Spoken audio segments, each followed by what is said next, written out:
अस्सलाम वालेकुम। मेरा नाम हाफ़िज़ा अनीका मंज़ूर है और मैं फ़ज़ल उमर हॉस्पिटल में इमेजिंग टेक्नोलॉजिस्ट के तौर पे काम कर रही हूँ। आज हम जिस बीमारी के बारे में बात करेंगे, वो है नेफ्रोलिथाइसिस, जिसे गुर्दे की पथरी कहते हैं। सबसे पहले मैं गुर्दों का मुख्तसरन तारुफ़ करवाती चलूँ। गुर्दे लोबिया की शक्ल के 2 अज़ा हैं, जो खून को साफ़ करने में अहम किरदार अदा करते हैं। आपके गुर्दे 1 मिनट में तकरीबन आधा कप खून साफ करके फाजल और इजाफी मादों को निकालकर पेशाब की सूरत में बनाते हैं और इस तरह खून में पानी, नमकियात और मादनियात का एक सेहतमंद तवाज़ुन बरकरार रखते हैं।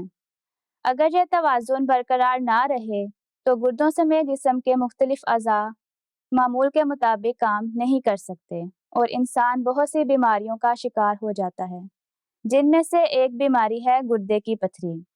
पथरी बेकायदा शक्ल की ठोस चीज़ या क्रिस्टल है, जो रेत के ज़र्रे के बराबर से लेकर लीमू के साइज़ की हो सकती है। रिसर्च के मुताबिक 10 में से 1 शख्स को पथरी होने का खतरा है और अगर एक दफ़ा पथरी हो जाए, तो 85% दोबारा होने के इम्कानात हैं। गुर्दे की पथरी बुनियादी तौर पर 4 अक़साम की होती है, जैसे calcium oxalate, uric acid, steroid और सिस्टीन वगैरह।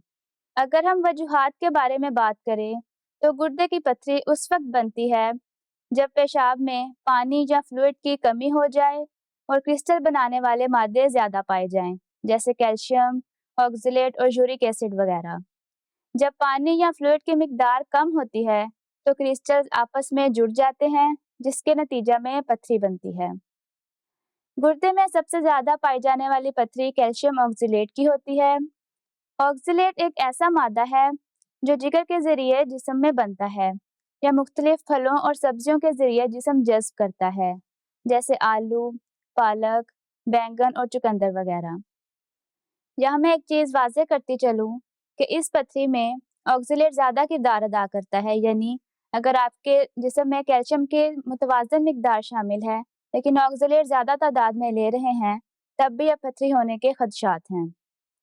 इसके अलावा अगर पेशाब की नाली में कोई इन्फेक्शन हो गया है, तो उसके नतीजा में स्टोमाक की पथरी बन सकती है। वो लोग जो दायमी इसहाल का शिकार हैं, जिसकी वजह से उनके जिस्म में पानी की कमी हो जाती है, उस सूरत में यूरिक एसिड पथरी बनने के खतरात हैं। वो लोग जो ज़ियाबितस का शिकार हैं, या वो लोग जो अपने ग़िज़ा में प्रोटीन का ज़्यादा इस्तेमाल करते हैं, उनको भी यूरिक एसिड की पथरी होने के खतरात हैं। एक मौरूसी बीमारी है जिसको सिस्टीनूरिया कहते हैं, जिसमें गुर्दा ख़ास किस्म का अमाइनो एसिड का इखराज करता है। इस सूरत में सिस्टीन की पथरी होने के खदशात हैं। अगर हम दीगर वजूहात की बात करें, तो जो लोग अपनी ग़िज़ा में नमक या शुगर का बहुत इस्तेमाल करते हैं, या जो लोग मोटापे का शिकार हैं, तो यह सब चीज़ें पथरी बनाने में अपना किरदार अदा कर सकती हैं। गुर्दे की पथरी उस वक्त तक कोई अलामत ज़ाहिर नहीं करती, जब वो गुर्दे के अंदर मूव ना करे या यूरेटर में ना आ जाए। यूरेटर वो नाली है जो गुर्दे को मसाने से जोड़ती है। जब पथरी यूरेटर में आती है, तो वो गुर्दे में रुकावट पैदा कर देती है, जिसकी वजह से गुर्दा सूज जाता है। उस सूरत में आप इन इलामात का तजुर्बा कर सकते हैं, जैसे पसलियों के निचले पहलू में और कमर में दर्द का होना, ऐसा दर्द जो पेट के निचले हिस्से तक जाता हो, या ऐसा दर्द जिसकी शिद्दत में उतार चढ़ाव आए। उसके अलावा पेशाब में खून आना, मामूल से ज़्यादा या थोड़ी मिकदार में पेशाब आना, मतली और कै का होना और इन्फेक्शन की सूरत में बुखार या सर्दी लगना शामिल हैं।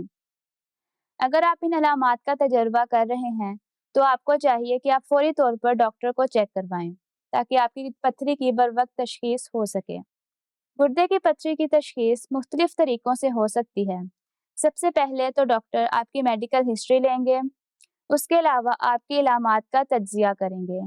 फिर उसके बाद कुछ टेस्ट तजवीज़ किए जाते हैं, जिनमें ब्लड टेस्ट, यूरिन टेस्ट और इमेजिंग टेस्ट शामिल हैं। ब्लड टेस्ट में आरएफटीज और सीबीसी शामिल हैं, जिनके ज़रिए से गुर्दों के फंक्शन के बारे में पता लगाया जा सकता है और अगर खून में कोई इन्फेक्शन वगैरह है, तो उसका भी अंदाज़ा लगाया जा सकता है। यूरिन टेस्ट में यूरिनैलिसिस करवाया जाता है, जिससे पेशाब में मौजूद इन्फेक्शन और ब्लड का अंदाज़ा लगाया जा सकता है। इमेजिंग टेस्ट पथरी की तशख़ीस में बहुत अहम किरदार अदा करते हैं, क्योंकि इनके ज़रिए पथरी का साइज़ और लोकेशन बआसानी पता लगाया जा सकता है, या अगर पथरी की वजह से गुर्दे में रुकावट है, तो उसका भी इससे पता लग जाता है।